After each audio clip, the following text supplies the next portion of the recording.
बांग्लादेश की interim government के बारे में हम सबको पता चल गया कि इस समय वहां पर कितने एहसान फरामोश लोग सरकार चला रहे हैं। लगातार एक के बाद एक भारत विरोधी स्टेटमेंट्स आ रही हैं और एंटी इंडिया स्टेप्स उठाए जा रहे हैं।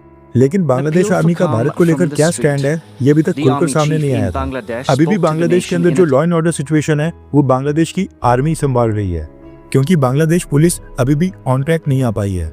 ऊपर से बांग्लादेश आर्मी का भारत को लेकर क्या स्टैंड है, ये जानना इसलिए भी इम्पोर्टेंट हो जाता है कि प्रोफेसर मोहम्मद यूनिस या फिर इंटरिम गवर्नमेंट के एडवाइजर्स वो तो खुद भारत के ऊपर हमला करेंगे नहीं, ऑर्डर्स तो सेना को ही मिलने हैं। अभी तक देखा जाए तो बांग्लादेश की सेना के कुछ रिटायर्ड ऑफिसर्स ने भारत के विरोध में काफी सारी बयानबाजी की है, लेकिन बांग्लादेश आर्मी स्टार्टिंग से भारत सरकार के साथ कोऑपरेट कर रही है। तख्ता पलट के बाद शेख हसीना बांग्लादेश सेना की मदद से ही उनके विमान से ही भारत आई थी। ये सब भारत की परमिशन के साथ ही हुआ है, वरना बांग्लादेश आर्मी शेख हसीना को उसी समय अरेस्ट कर लेती और आज शेख हसीना बांग्लादेश के अंदर वहां पर किसी जेल में बंद होती।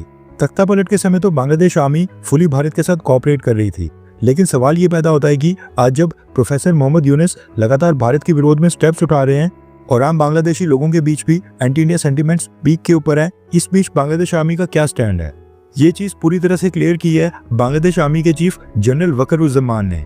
रेफरेंस आपकी स्क्रीन के ऊपर आर्टिकल का स्क्रीनशॉट है। बांग्लादेश में इंटरिम गवर्नमेंट के गठन के बाद बांग्लादेश आर्मी चीफ ने पहली बार एक प्रॉपर इंटरव्यू दिया था। इंटरव्यू में उनसे पूछा गया कि बांग्लादेश और भारत के बीच पानी, बॉर्डर सिक्योरिटी और काफी सारे अन्य मामलों को लेकर काफी सारी समस्याएं हैं, उसके ऊपर उनकी क्या राय है। इसके ऊपर बांग्लादेश आर्मी के चीफ ने कहा कि भारत हमारा एक बहुत ही महत्वपूर्ण पड़ोसी देश है, हम कई तरीकों से भारत के ऊपर निर्भर हैं और भारत भी हमसे काफी सारी सुविधाएं ले रहा है। भारत के कई सारे लोग फॉर्मली और इनफॉर्मली बांग्लादेश में काम करते हैं। यहाँ से कई सारे बांग्लादेशी लोग इलाज के लिए भारत जाते हैं। हम भारत से काफी सामान खरीदते हैं, इसलिए भारत चाहता है कि बांग्लादेश के अंदर स्थिरता बनी रहे और उसी में भारत का इंटरेस्ट है। भारत और बांग्लादेश के बीच एक गिव एंड टेक रिलेशनशिप है और ये फेयरनेस यानी कि समानता के ऊपर आधारित होना चाहिए। हर देश दूसरे देश से फायदा उठाना चाहता है, इसमें कोई गलत बात नहीं है। अगर हम अपना फायदा निकालना चाहते हैं तो गलती हमारी भी है। हमें इन मामलों के ऊपर गौर करना होगा और भारत के साथ हमें बराबरी के ऊपर अच्छे संबंध बनाए रखने होंगे। इसके आगे उन्होंने कहा कि लोगों को किसी भी तरह ये लगना नहीं चाहिए कि भारत हम पर हावी हो रहा है, क्योंकि अगर बांग्लादेश के लोगों को लगा कि भारत हमें डोमिनेट कर रहा है तो ये भारत नहीं उल्टा बांग्लादेश के हितों के खिलाफ होगा। इसलिए बांग्लादेश के लोगों को ऐसा बिल्कुल नहीं सोचना चाहिए।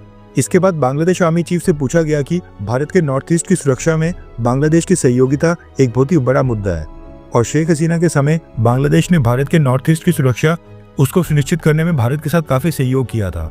इसके ऊपर बांग्लादेश आर्मी चीफ ने कहा कि बात यह है कि हम अपने पड़ोसी देश भारत के साथ ऐसा कुछ नहीं करेंगे जो भारत के स्ट्रेटेजिक इंटरेस्ट के खिलाफ हो, और साथ में हम ये उम्मीद करते हैं कि हमारा पड़ोसी देश यानी कि भारत भी ऐसा कुछ नहीं करेगा जो बांग्लादेश के हितों के खिलाफ हो। उन्होंने आगे कहा कि जब हम भारत के हितों का ध्यान रखेंगे तो फिर भारत भी बांग्लादेश के हितों को बराबर महत्व देगा। अब इस इंटरव्यू की खास बात यह थी कि पाकिस्तान के बारे में एक भी सवाल नहीं लिया गया, इसलिए पाकिस्तान के ऊपर बांग्लादेश आर्मी चीफ ने कुछ भी नहीं बोला। शायद ये पहले से ही डिसाइड कर लिया होगा कि बांग्लादेश आर्मी चीफ पाकिस्तान के ऊपर सवाल नहीं लेंगे। लेकिन दूसरी तरफ बांग्लादेश आर्मी चीफ की भारत के ऊपर स्टेटमेंट से साफ लग रहा है कि वो भारत के साथ अच्छे रिलेशंस रखने के पक्ष में है, लेकिन इंटरिम गवर्नमेंट के हेड प्रोफेसर मोहम्मद यूनिस उल्टा ही कर रहे हैं।